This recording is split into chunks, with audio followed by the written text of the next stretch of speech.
तिरश्चामष्टमः सर्गः सोष्टाविंशद्विदो मतः अविदो भूरितमसो घ्राणज्ञा हृदयवेदिनः। फिर मैत्रेय मुनि कहते हैं कि विदुर जी महाराज फिर तिरश्चाम अष्टमः यानी आठवीं जो सृष्टि है, सातवीं तो हो गई ये वनस्पति आदि की 6 जो सृष्टि है ना, और इसके पश्चात में जो आठवीं सृष्टि है वो किसकी है? तिरश्चाम अष्टमः। तिरश्चाम यानी तिर्यग योनियां। तिर्यग योनि किसे कहते हैं? तिर्यग योनि बोलते हैं पशु पक्षियों को, यानी थोड़ी नीचे की योनियां, मानव से सब नीचे वाली, इसलिए इनको तिर्यग योनि कहा गया।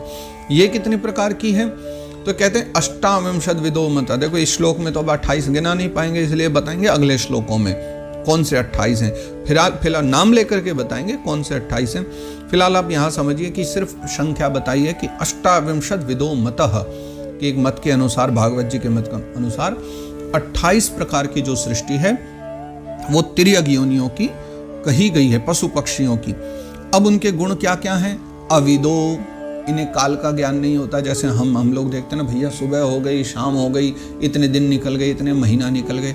इनको अविदो, इन्हें काल का ज्ञान नहीं होता, ये ज़्यादा जानते नहीं हैं, इनको उस चीज़ का ज्ञान नहीं रहता। और भूरी तमसो यानी तमोगुण में ज़्यादा पड़े रहते हैं, तो इसलिए तमस ज़्यादा होने के कारण इनमें क्या रहता है? सिर्फ खाना पीना, मैथुन करना, सोना, बस यही सब इनका काम होता है। घ्राणज्ञा, हाँ एक गुण होता है इनके भीतर बहुत अच्छा, कि सूंघने से ये पता कर लेते हैं। ये जो 28 प्रकार के नाम बोले जाएंगे अब, इनके भीतर ये गुण है कि घ्राणज्ञा यानी सूंघने मात्र से वस्तु का ये ज्ञान कर लेते हैं, क्या ठीक है इनके लिए और क्या इनके लिए ठीक नहीं है।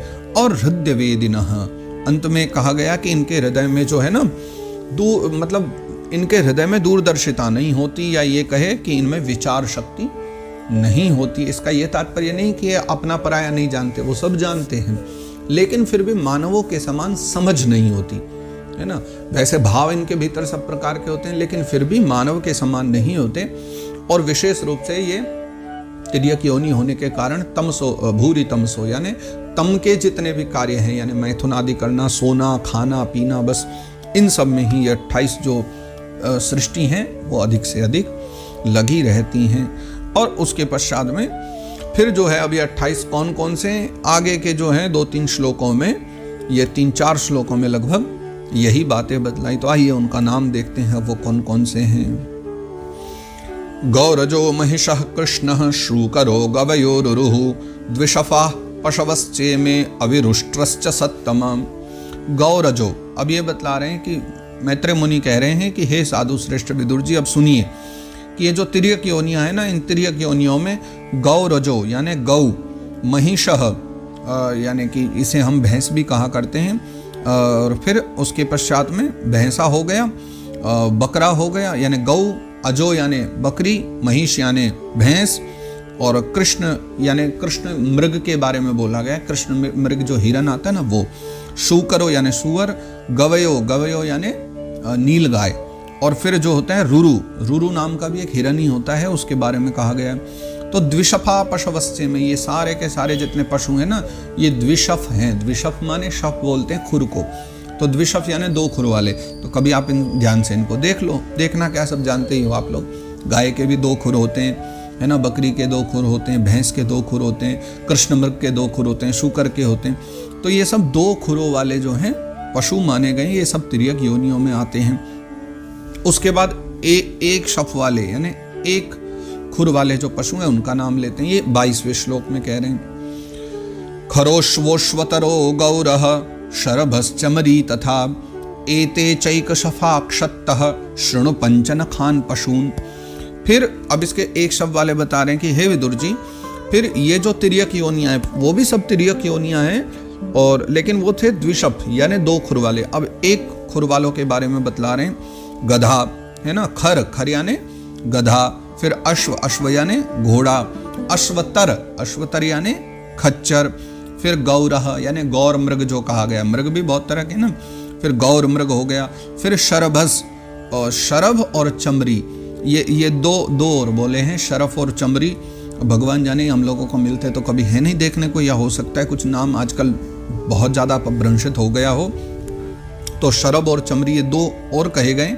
तो एते चैक शफाक्षता, ये सभी सभी एक खुर वाले हैं, यानी गधा, घोड़ा, खच्चर, है ना, फिर गौर मृग, शरभ और चमरी, ये सब के सब एक ही खुर वाले, इनके एक ही खुर हुआ करता है। और फिर वो कहते हैं कि शृणु पंच नखान पशून, और इसके पश्चात जो है और जो पशु पक्षी हैं 5 नख वाले, अब आप उनके नाम सुनिए। यानी इसी श्लोक में बता दिया कि अब आगे क्या बताने जा रहे हैं हम। अब हम पहले 2 खुर वाले बताए, फिर 1 खुर वाले, अब बता रहे हैं 5 नखों वाले, जिनके 5-5 नाखून होते हैं, नखून होते हैं, उनके बारे में सुनिए। और 23वें श्लोक में फिर बता रहे हैं, श्वासृगालो वृको व्याघ्रो मार्जारः शशशल्लकौ सिंह कपिर्गजः कूर्मो गोधा च मकरादयः।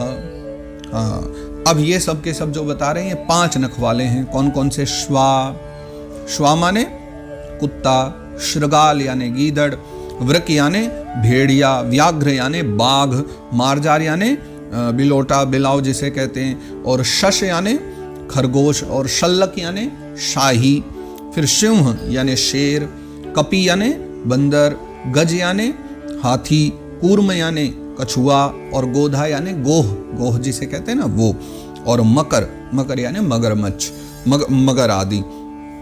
तो ये जितने भी हैं ना, मकरादयः, ये जितने भी कहे गए हैं ये सब के सब 5 नखों वाले हैं, यानी इनके 5 नख होते हैं ना, कुत्तों के, श्रृगाल के। अब देखो मैंने पहले ही कहा था ये सब अपवाद बातें होती हैं, ये जरूरी नहीं ऐसे ही, ये लाखों प्रकार की सृष्टियां हैं, तो इनमें भेद हो सकता है। ये मूल सृष्टि के बारे में है, बाकी तो जो कुछ है वो तो फिर अनंतर में बनते रहेंगे। अब कितनी चीजें तो मानव ने ही बना दी हैं बाद में, तो वो तो सब होता रहेगा। जो मूल की चर्चा चली कि शुभारंभ में ब्रह्मा जी ने क्या बनाया, तो ऐसे अब जैसे अब कुत्ते हैं, अब कुत्तों के भी मूलतः 5 ही माने गए हैं नख, तो है ना, इसलिए उनको 20वाई कहा जाता है। लेकिन उनमें कुछ ऐसे भी होते हैं कि उनके कम भी निकल जाते हैं, तो मानवों में भी हो जाए, सबके 5 ही अंगुली होनी चाहिए, पर कहीं 3 वाले 2 वाले पैदा होते हैं, कहीं ऐसे पैदा हो जाए जिनके हो ही ना अंगुली। तो ये अपवाद थोड़ी ना आप कर सकते हो इस पर कि बताइए ब्रह्मा जी ने तो 5 वाले कहे थे, भागवत जी में लिखे, और इसके तो किसी के 2 ही हुए, किसी के, तो ये तो अपभ्रंश हो जाता है। लेकिन मूलतः ये जो बात है वो कि बनाया क्या है ब्रह्मा जी ने, वो यहाँ चर्चा चल रही। फिर वो भी ब्रह्मा जी ने ही बनाए, लेकिन वो अपभ्रंशित हो गए हैं। तो यहाँ पर जो नाम लिए कि जैसे कुत्ता, गीदड़, भेड़िया, बाघ, बिलाव, खरगोश, शाही, शेर, बंदर, हाथी, कछुआ, गौ, मगरमच्छ आदि, ये जितने भी पशु हैं ये सब 5 नखों वाले हैं, इनके हाथ में 5-5 नख हैं। आगे कहते हैं फिर